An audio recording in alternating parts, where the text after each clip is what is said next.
ఏదైనా ఒక శాస్త్రాన్ని మనం బోధిస్తున్నాము అని అంటే దానికి ప్రామాణికంగా ఏదైనా ఉండాలి, అంటే దానికి ఆథెంటికేషన్ అనేది ఉండాలి.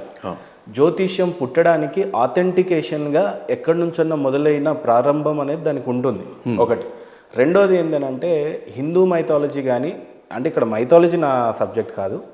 క్వశ్చన్ ఏంటంటే మనం జ్యోతిష్యం పుట్టింది చాలామంది వేదాల నుంచి అని అనుకుంటారు, కానీ వేదాలలో, ఉపనిషత్తులలో, పురాణాల్లో అసలు జాతకం గురించి ఎక్కడ ప్రస్తావన లేదట ఒకటి. రెండోది జాతకం అనేది ట్రాష్. రేపటి దాని గురించి చెప్పేటువంటి ఏ జ్యోతిష్యుడైనా దేవుడితోనే సమానం. చాలా చులకనగా చూసే పరిస్థితులు కూడా కనబడతా ఉంటాయి ఇవి. అవును. అలాంటి వారికి మీరు ఇచ్చే సమాధానం ఏంటి? జ్యోతిష్ శాస్త్రం ఖచ్చితంగా ఉంది అండి. నా పరిశోధనలో నాకు అనిపించింది ఏంటంటే ముందే రాసేసి ఉన్నాయి. అయితే ఇప్పుడు నేను కెరియర్గా తీసుకున్నాను అనుకోండి దాన్ని, అదొక కెరియర్గా, నేను మనీ సంపాదించడానికి దాన్ని కెరియర్గా తీసుకున్నాను అనుకోండి. నా జాతకంలో 10వ గడి నా కెరియర్ని గురించి తెలియజేస్తుంది. ఆ 10వ స్థానంలో సంబంధించిన గ్రహాలకు సంబంధించిన బ్యాడ్ కాంబినేషన్లు వచ్చినప్పుడు నా బ్యాడ్ టైం నడుస్తుంది అనుకోండి, నేను చెప్పినవి జరగవు, నాకు పేరు రాదు, డబ్బులు రావు. అదే ఒక యాక్టర్కి బ్యాడ్ టైం కెరియర్లో 10వ స్థానం, ఆ స్థానానికి సంబంధించిన బ్యాడ్ కాంబినేషన్ వచ్చినప్పుడు ఫ్లాపులు వస్తాయి. అదే ఒక డాక్టర్కి బ్యాడ్ టైం నడుస్తుంది అనుకోండి, అతను చేసే ఆపరేషన్లు ఫెయిల్ అవుతుంటాయి. సో ఇప్పుడు ఇదివరకు ఈ సబ్జెక్టుని ఋషులు ఎదుటి వ్యక్తికి జరగబోయేదాన్ని తెలిపి స్వాంతననివ్వాలి అన్న పాయింట్ ఆఫ్ వ్యూలో మాత్రమే ఆ సబ్జెక్ట్ని వాళ్ళు సాధన చేసేవాళ్ళు.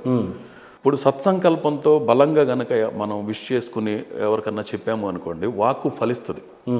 నిజమైన సంకల్పంతో ఎదుటి వ్యక్తి బాధలో ఉన్నాడో అతనికి తెలియజెప్పి చేయాలని కానీ అనుకుంటే, అట్లా కాకుండా దాన్ని కెరియర్గా తీసుకున్నాం అనుకోండి, ఎప్పుడైతే కెరియర్గా తీసుకుంటామో, అంటే జాతకమే కెరియర్గా, జాతకం చెప్పడాన్నే కెరియర్గా తీసుకున్నాం అనుకోండి, నేను గమనించింది ఇప్పుడు నా కెరియర్లో బ్యాడ్ కాంబినేషన్లు వస్తాయి కదా, నేను ఇంతకు ముందు చెప్పినవి ఆ టైంలో రిజల్ట్ వచ్చేవి ఉంటాయి చూసారా, అవి ఫెయిల్ అవుతూ ఉంటాయి. లేదా ఆ టైంలో నేను చెప్పినవి ఫెయిల్ అవుతూ ఉంటాయి. అంటే ఈ రకంగా చూసినట్లయితే గొప్ప గొప్ప వాళ్ళు మొన్న ఎలక్షన్స్ టైంలో చెప్పినటువంటి ప్రిడిక్షన్ ఫ్లాప్ అయ్యారు. అవును, అంటే వాళ్ళ బ్యాడ్ టైంలో వాళ్ళు చెప్పింది అంతే సక్సెస్ కాదు కాబట్టి వాళ్ళకి వాక్కు సరిగ్గా రాదు. వాళ్ళు ఇన్స్టింక్షన్ అనేది వాళ్ళకి ఫ్యూచర్లో ఏదైతే నెగిటివ్ జరగబోతుందో వాళ్ళు అదే జరుగుతుంది అనుకుని వాళ్ళ మనసు అటువైపే వెళ్తుంది.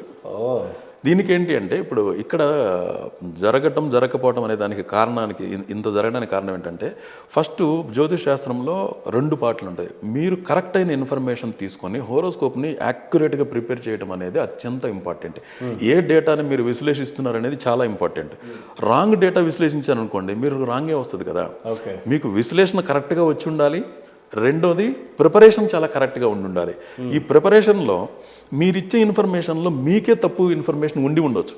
ఇప్పుడు మీ బర్త్ టైం నోట్ చేసే టైంలో వాళ్ళు ఫాలో అవుతున్న వాచ్ కనుక ఒక 5 minutes ముందు వెనక్కు ఉంది అనుకోండి, మీరు ఇచ్చే ఇన్ఫర్మేషనే రాంగ్ ఉంది. అప్పుడు యూనివర్సల్కి కనెక్షనే లేదండి. మీరు ఇచ్చిన ఇన్ఫర్మేషన్ కరెక్ట్ ఉన్నప్పుడు నేను దాన్ని ఇంకొకటి హోరోస్కోప్ని ప్రిపేర్ చేయడానికి చాలా సాఫ్ట్వేర్లు ఉన్నాయి.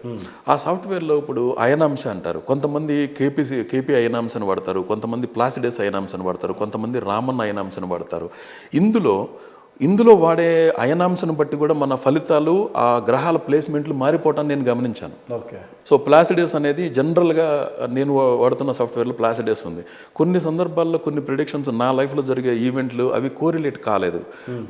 కానప్పుడు నేను ఇట్లా సెట్టింగ్స్లో ప్లాసిడస్ కాకుండా అందులో కేపీ సిస్టమ్ ఉంది.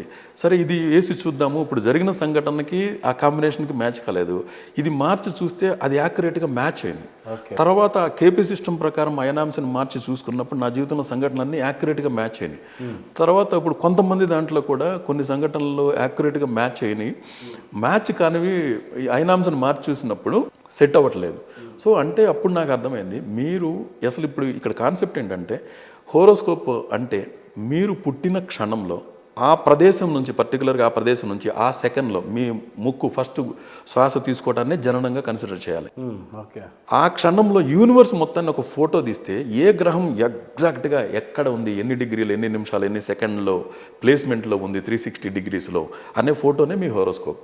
ఇప్పుడు మీరు ఇచ్చిన సెకండ్లో నెక్స్ట్ సెకండ్కి ప్లానెట్ తిరుగుతూ ఉన్నాయి కదా, తిరుగుతూ ఉన్నాయి. మీరు ఇంకొక 1 minute తర్వాత టైం చెప్పారనుకో, నీలో ఆల్రెడీ ప్లేస్మెంట్లు మారిపోయి.